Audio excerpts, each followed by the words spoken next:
साई राम, ओम साई राम।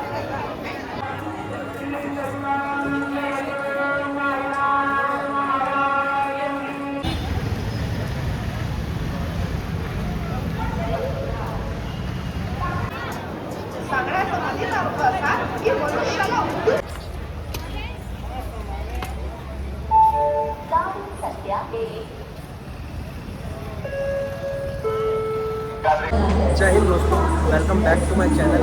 एक बार फिर से मैं आप सभी के बीच में एक और ब्लॉग लेकर हाजिर हो चुका हूँ। आज का ब्लॉग दिल्ली से शिरडी यात्रा तक का ब्लॉग है। इस ब्लॉग में मैं आपको संपूर्ण जानकारी दूँगा, जैसे कि बाई ट्रेन कैसे शिरडी जाया जा सकता है और कौन सी ट्रेन शिरडी जाती है, कौन सी ट्रेन मनमाड़ जाती है और कौन सी ट्रेन कोपरगांव जाती है। इन सभी चीज़ों की जानकारी मैं आपको इस ब्लॉग में देने वाला हूँ। और इसके बाद शिरडी में किन किन स्थानों पर घूमा जा सकता है और कैसे दर्शन किए जाते हैं और किन किन स्थानों पर दर्शन किए जा सकते हैं, इन सभी चीज़ों की जानकारी मैं इस ब्लॉग में आपको दूँगा। तो अगर आप भी जर्नी देखना पसंद करते हैं तो हमारे साथ इस ब्लॉग में जुड़े रहिए। गाड़ी प्लेटफॉर्म पर लग चुकी है। यह गाड़ी साईनगर कालका है जो नई दिल्ली से शिरडी तक को जाती है। इस गाड़ी का नंबर है 22,456। इसके अलावा भी बहुत सारी गाड़ी नई दिल्ली से जाती हैं, जैसे कि कर्नाटका एक्सप्रेस और हमसफ़र एक्सप्रेस, और निज़ामुद्दीन से भी बहुत सारी गाड़ी जाती हैं, जैसे कि गोवा एक्सप्रेस, और वहाँ से और भी सारी गाड़ियाँ जाती हैं। तो अगर आप भी शिरडी जाना चाहते हैं तो आप भी इन किसी भी ट्रेन पर थर्ड AC या फिर स्लीपर की टिकट लेके शिरडी को जा सकते हैं। ट्रेन नेक्स्ट डेस्टिनेशन के लिए निकल चुकी है। रात का बज चुका है 1 और हम पहुंच चुके कैंट, और अभी हम रेस्ट करेंगे और सुबह फिर हम आपको आगे की जर्नी दिखाएंगे। गुड मॉर्निंग गाइस, अभी सुबह के बज चुके हैं 7 और हम पहुंचने वाले हैं भोपाल। रात को करीबन 1 बजे हम आगरा पहुंचे और उसके बाद हम रेस्ट करने चले गए और हम सो गए। और अभी हम सोने के बाद अभी उठे हैं और भोपाल पहुंचने वाले हैं। समय हो चुका है 10 और हम पहुंच चुके हैं भोपाल। और भोपाल ये गाड़ी आई थिंक 3 से 4 मिनट रुकती है, उसके बाद आगे बढ़ती है। तो अभी हम यहाँ पर रुककर कुछ चाय वाय पी लेते हैं, उसके बाद हम आगे की ओर बढ़ेंगे। भोपाल से निकलकर हम इटारसी की तरफ आगे बढ़ चुके हैं और मौसम बहुत प्यारा है, ठंडी ठंडी हवा आ रही है और पीछे बारिश भी हुई है, बट अभी तो मौसम साफ़ है। तो हम अपनी नेक्स्ट डेस्टिनेशन की तरफ आगे बढ़ते जा रहे हैं। समय हो चुका है 12 और हम पहुंच चुके हैं इटारसी। इटारसी पहुंचने में भोपाल से 2 घंटे लिए और 2 घंटे में हम इटारसी पहुंच चुके हैं। और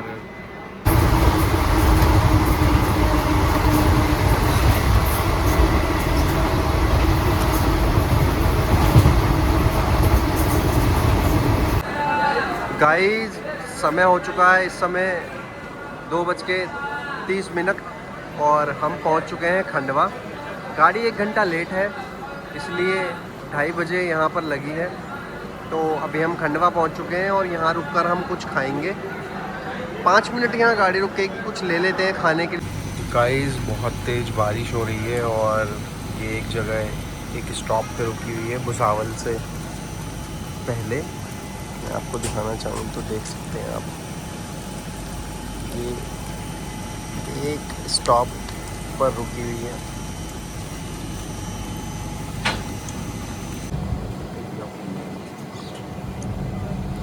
बारिश रुक चुकी है और हम आगे की तरफ बढ़ चुके हैं। अब भुसावल आएगा और देखते हैं कितनी देर में आता है, बट गाड़ी यहाँ से निकल चुकी है। आउटर पर रुकी हुई थी, अब सिग्नल मिला है तो आगे बढ़ी है। भुसावल जंक्शन पहुँच चुके हैं और बड़ी ही लेट भुसावल पहुँचाया है इस ट्रेन ने, बिकॉज मैं ऑलरेडी 3 आवर्स लेट चल रही है। तो now we are reached at Bhusawal.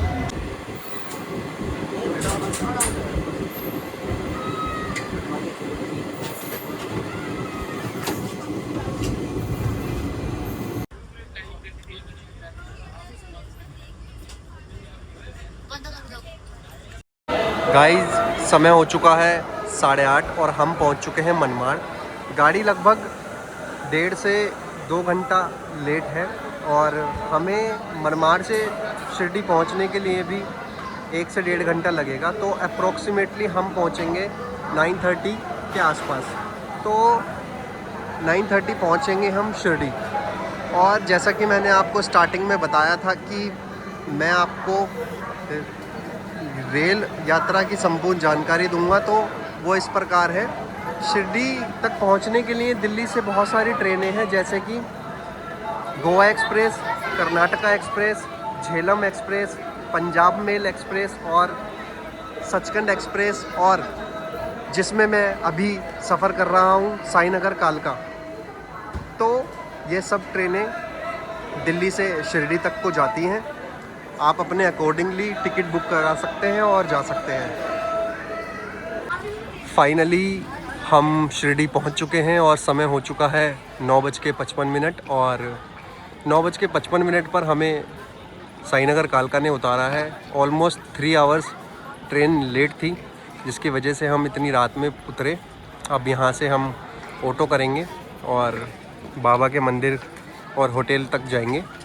Hotel लेने के बाद हम ये डिसाइड कर रहे हैं कि होटल लेने के बाद हम रेस्ट करेंगे और सुबह नहा धो के ब्रेकफास्ट करने के बाद बाबा के दर्शन के लिए जाएंगे। स्टेशन से हम अपने होटल की तरफ आ गए थे और ये हमारा होटल है।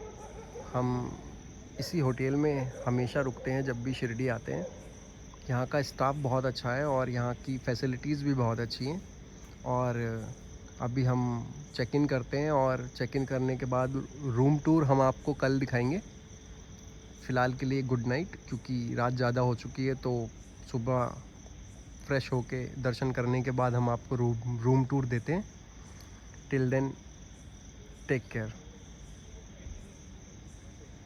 हमें 101 रूम मिला है, तो चलो एंटर करते हैं। ये एक डबल बेड है, ये एक टीवी है और एक डबल बेड ये है और एक डबल बेड वो है। और यहाँ पे एक वॉशरूम है, एक वॉशरूम ये है। बेसिकली हम 7 लोग हैं, तो हमको ये 3 डबल बेड का रूम मिला है। बहुत ही अफोर्डेबल प्राइस पे हमको मिला है। अगर आपको भी इस अफोर्डेबल प्राइस में ऐसे ही रूम्स चाहिए तो मैं आपको नंबर दे दूंगा, आप कांटेक्ट करके अपनी बुकिंग करा सकते हैं। गाइस सुबह के बज चुके हैं 7 और हम अभी सो के उठे हैं। और बाहर का नज़ारा कुछ इस तरह का है। अभी हम नहाकर फ्रेश होकर ब्रेकफास्ट करने के बाद हम बाबा के दर्शन को जाएंगे।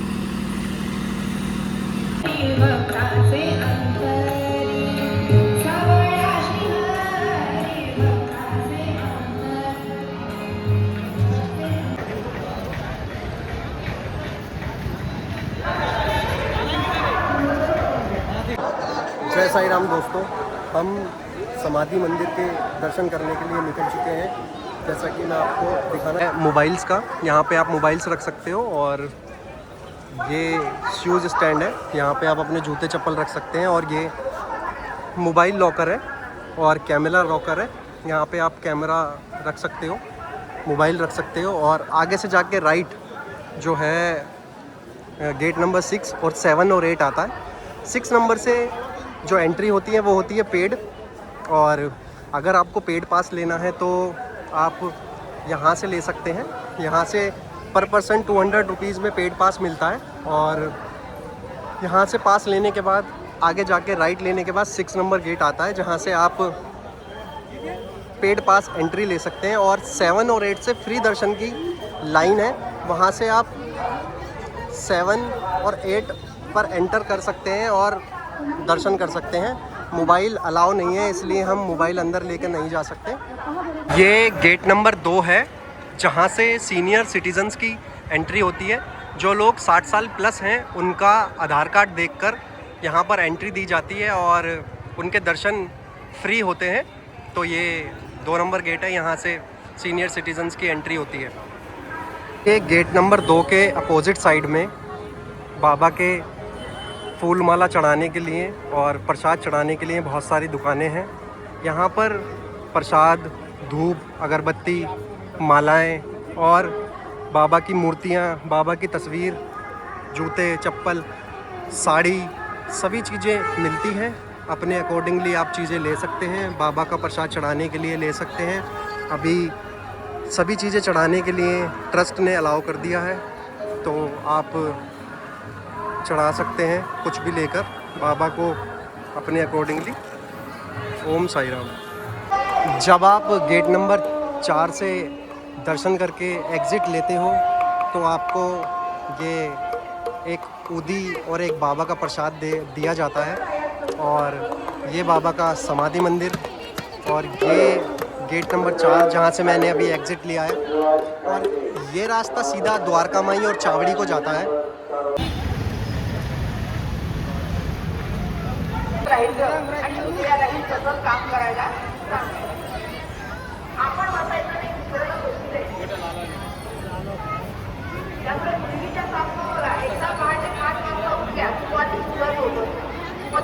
गेट नंबर 4 से एग्ज़िट लेने के बाद यहाँ पर भी बहुत सारी बाबा की प्रसाद की दुकानें हैं, और घड़ियों की, बाबा की मूर्तियों की, तस्वीरों की, और ज्वेलरीज़ की, और चूड़ियों की बहुत सारी शॉप्स हैं। और ये एंट्री द्वारका माई मंदिर में प्रवेश करने के बाबा की द्वारका माई, जहां बाबा ने अपने 60 साल व्यतीत किए। जीवन प्रयत्न बाबा यहीं रहे और यहीं लोगों को उपदेश दिए, यहीं लोगों को ऊदी देकर उनका निवारण किया। ये बाबा का बड़ा ही सुंदर द्वारका माई। इसके ठीक पीछे बाबा का समाधि मंदिर। गेट नंबर 5 से एग्ज़िट लेने के बाद जब आप सीधा आते हैं तो बाबा की द्वारका माई के दर्शन होते हैं। ये बाबा की सुंदर द्वारका माई, बाबा की सुंदर द्वारका माई, और बाबा की ठीक द्वारका माई के पीछे समाधि मंदिर।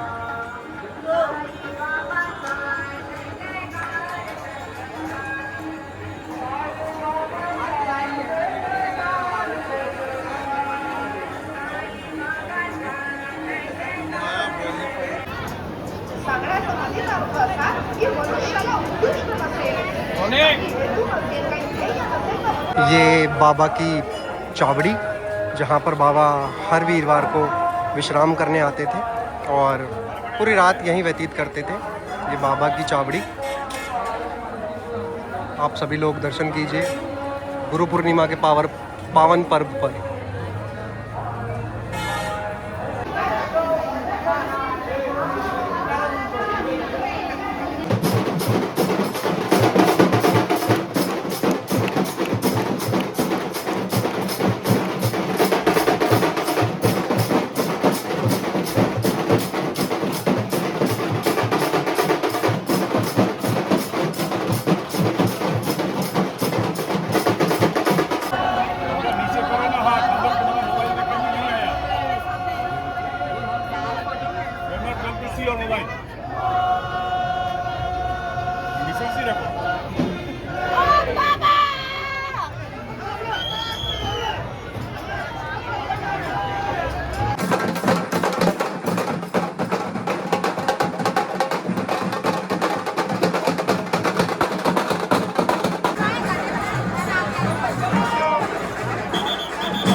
आज का व्लॉग गाइस यहीं समाप्त करते हैं, और नेक्स्ट पार्ट में हम आपको दिखाएंगे वो 5 घर जिनमें बाबा भिक्षा मांगा करते थे, और आसपास की जो शिरडी में घूमने की जगह हैं उनको भी हम आपको दिखाएंगे। और कल जो बाबा का गुरु पूर्णिमा पर्व पर रथ निकलता है उसके भी आपको दर्शन कराएंगे। तो हमारे नेक्स्ट पार्ट के लिए आप बने रहिए।